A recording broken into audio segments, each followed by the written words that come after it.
Last night I dreamed a deadly dream.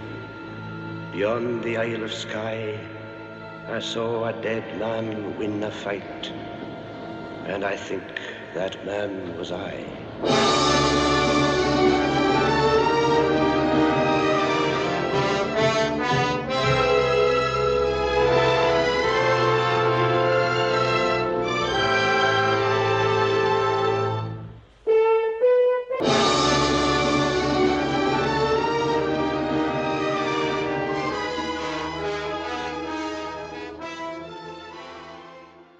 You know, you've just watched the film. I hope you enjoyed it, you know, and I don't just sit for you, but that last part to me was a load of rubbish. There was no spy. That never happened at all, you know. And there was so much in the story itself which could have been in the film. I thought the film was rushed, you know. They were trying to get it out before somebody else, you know, did it. And I'm sorry to say, you know, I mean, Stephen Boyd worked really hard. He played a terrific part and did it well. But of course, it didn't happen. But I was in Gibraltar in the RAF as a wireless operator at the time of Operation Mincemeat there. And on the 20th of April, we received a signal from the UK which said, if you hear an SOS, respond as follows. Send RRR SOS, send position, course and speed.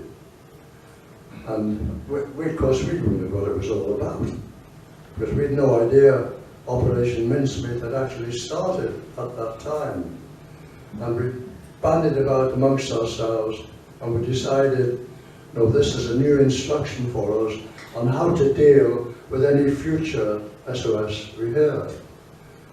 Then only a few days later, on the 24th of April 1943, I was on duty in the DF, the direction finding station, and at 12 minutes past 2, I was quite amazed. Can you hear that over there? I was sitting there minding my own business when suddenly up we heard.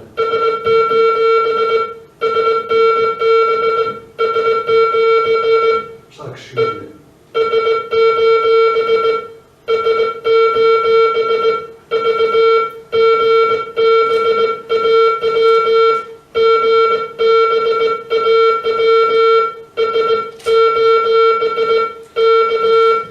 SOS supposed to be from an aircraft, you know, but it didn't sound like an aircraft at all to me.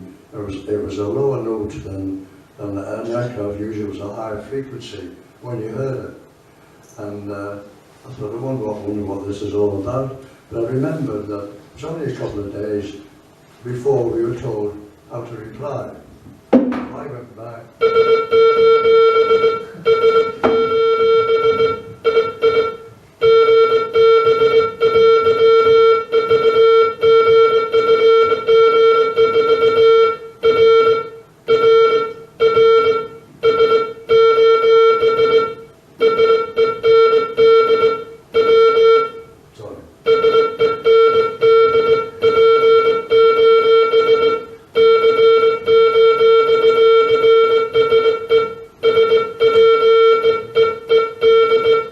We'd been instructed to do was RRR SOS, send position, course and speed.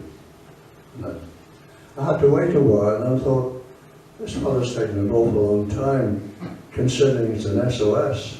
And I thought, maybe he didn't hear me, I'll call him again. But I was about to call him when he came up.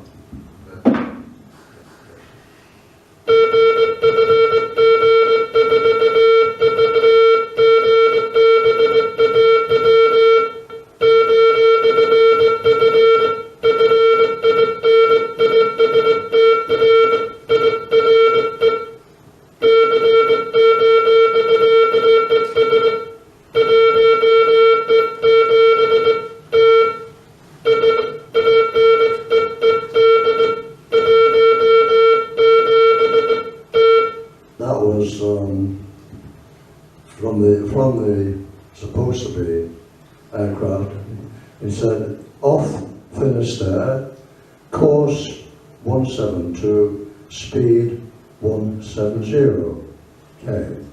So I was in good contact with him, didn't need any call signs, so I just acknowledged him. And he came back to me and he screwed down his Morse key and he sent a steady signal there, which went on for quite a while. That was the normal procedure for an aircraft about to ditch in the sea. And when that stopped, you reckon he ditched in the sea or switched off his transmitter. Well, that went on for quite a while, and then it was 0218. You know, it suddenly stopped. And I looked at the clock, 0218, signal stops, brackets, aircraft ditch in the sea, or operator switched off his transmitter. And of course, it could have done either. And I think it was the latter. I think that he switched off his transmitter. But, you know, I waited a while, I called him a few times more, but there was nothing further heard. I thought, this is a setup of some kind, but what it was, you know, I thought, I don't know. And then suddenly, I heard the RAF high-speed launch went roaring out of the harbour. And I thought, it's genuine, I made a mistake here. So anyway, he went out, and then I sat there thinking. And then I remembered I had a friend, Alan Dixon. He was the wireless operator on the launch, just doing it temporary. So I thought, well, when I see Alan, I'll find out if they found anything from the SOS.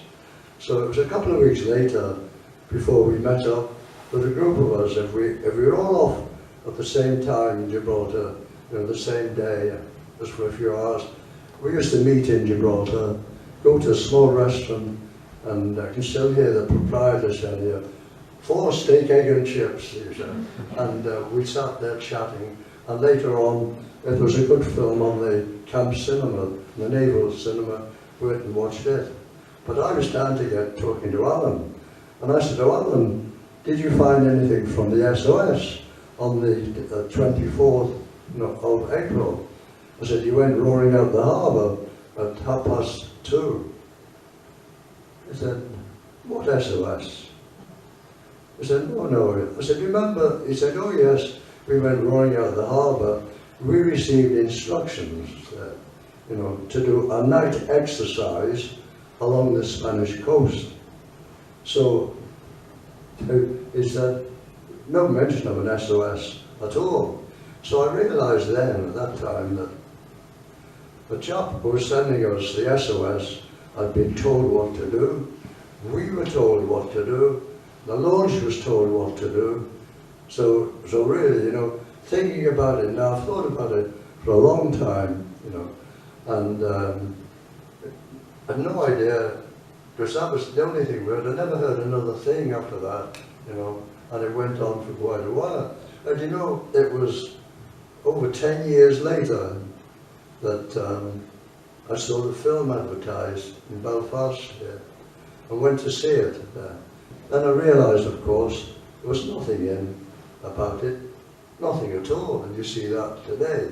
There's nothing, you can read those books, and there's nothing in it about it. But that was a, what do you call it, it was a false SOS, you know, it was sent, and I believe now, after all this time, it was sent by the submarine, which was taking the body. Because when I thought about it all, thought, you know, that when I read the book, and I must thank William for that. William phoned me one day and said, you know, I'm on the internet, there's a book here, The Man Who Never Was. I said, will you please order it for me, William? I don't think I've ever paid him yet, but anyway, he said, I got the book, and from there, I was able to read into it and learnt an awful lot, you know, which I hadn't known before. And I realised that at the time Operation Mincemeat started, it was actually going when I received that SOS. It was on the 20th we received instructions, you know, what to do if we had an SOS. And the 19th, the operation started. And when the submarine left, it was bound for Huelva in Spain, where it was known there were a lot of German spies. And he was due there in 10 days' time, the 30th of April, 1943. And I thought about this a lot, and I thought, it was 10 days. Now, it was 5 days afterwards when the SOS came. And that submarine was halfway on its journey. It was 5 days, it was 10 days, and it left Scotland, and it'd come around Scotland, and halfway, and when I looked at the map of that, that was just about where Finisterre. Now its bearing from Gibraltar was 2, 3, 4 degrees. And when we checked on that, it went through the Finisterre area. And it was quite obvious that that was a setup, you know, that the submarine sent the signal, and of course it was, call it, simulated. You know, it wasn't a true thing, it was a simulated signal, and of course it wasn't meant for us, it was meant for the Germans, who we were told were monitoring everything in and out of Gibraltar, shipping, aircraft and communications. And of course they were listening, I'm sure they heard that SOS and passed it on. And I think they really believed that that body was washed ashore from Finisterre, you know, right round to Huelva. It was 6 days. And I remember I read a bit in one of the books there where Ewan Montague and Charles Chambly, who were the two people who thought up the plan, and they were talking to each other, and one said to the other, you know, if the Germans are to believe that that SOS, you know, that came from an aircraft, you know, if they're to believe that, you know, we've got to make sure that that aircraft crash, that the decomposition of the body washed ashore, you know, would be suitable for the time it drifted at sea. And they reckon that when they pushed the body ashore at Huelva, that the decomposition of the body had been in deep freeze for a long time. They reckon it would be 6 days, you know, decomposition. And they said, we'll have to count back from when we arrived at 30th, we'll have to count back 5 or 6 days, you know, for the actual crash. But they didn't say that in the book. They didn't mention any SOS. You won't find it anywhere. But that was the day, the 24th, you know, that Major Martin died, or supposed to have died, in an air crash at sea. And when I was thinking about it afterwards, and I saw the film in Belfast, you know, I nearly jumped out of my seat. And when I saw the gravestone, you know, Major William Martin, Royal Marines, died April the 24th, 1943. I knew then, you know, that was the first indication I had, you know, that I knew definitely that SOS, you know, was sent. And I'm sure now, I'm sticking my neck out probably, I'm sure now that that SOS was sent by an operator in the submarine HMS Seraph.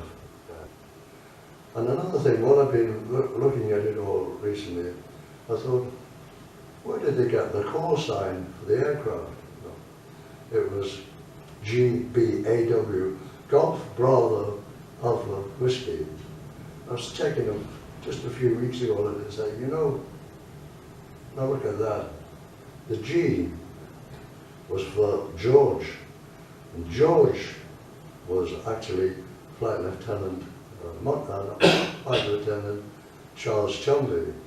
he was staying on in the RAF after the war, so they gave him a code name of George, and that was the first letter of the call sign, G. And the next colour was B. Now that was, to my mind, this is my silly mind thinking this up. The B was Bill Jelly, he was the submarine captain, Bill Jelly, and then the other letter A was what was his name? He was the chief of the Imperial General Staff. Was it General Nye? He was the Imperial General Staff. He was the one who wrote the letter, you know, that put the Germans off, said it wasn't going to be Sicily. And his letter was the main one in the briefcase. And that was it. And the last letter was W. Guess what that was? Winston Churchill. He was the one who authorised them to go ahead. Now, that's my silly thinking on it. But I'd like to bet a pound or two that that's actually what happened to us. These fellas were young fellas, you know. They liked doing that kind of thing. That was it. But anyway, as I say, it was a long time, you know, after the war finished.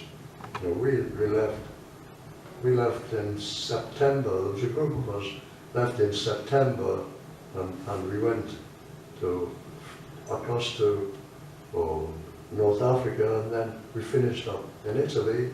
And when we were in Italy, we went into Yugoslavia with a British military mission, and we became army fellows for that. And we were there when the war ended, but we still hadn't the faintest idea. Alan Dixon was with me in Yugoslavia. We often talked about it, you know, but we had no idea, you know, why it was missed out of the book. So maybe I'll get a letter in a few days from someone saying, what a load of rubbish. But I firmly believe that that submarine sent that SOS there, you know, and that was the day Major Martin died. And really, that's all I have to say. And I hope you believe me, because I can assure you that happened, and I'll never forget it to my dying day. I could still wake up dreaming of it in the chair sometimes. And I remember hearing the signal stopped, and I looked up, 0218, signal stops there. And the watch of the body washed ashore in Dover was stopped at guess what time? 0218. So, it was perfectly obvious, that it was all connected up. And then when I see a film like that, and it was good, very good entertainment, but to spend, the last 10 minutes or so on a spy who never existed, I thought that's ridiculous. There was so much happened, even when you read the book, that could have been in the film. So I hope I haven't bored you too much. That's all I have to say. Thank you.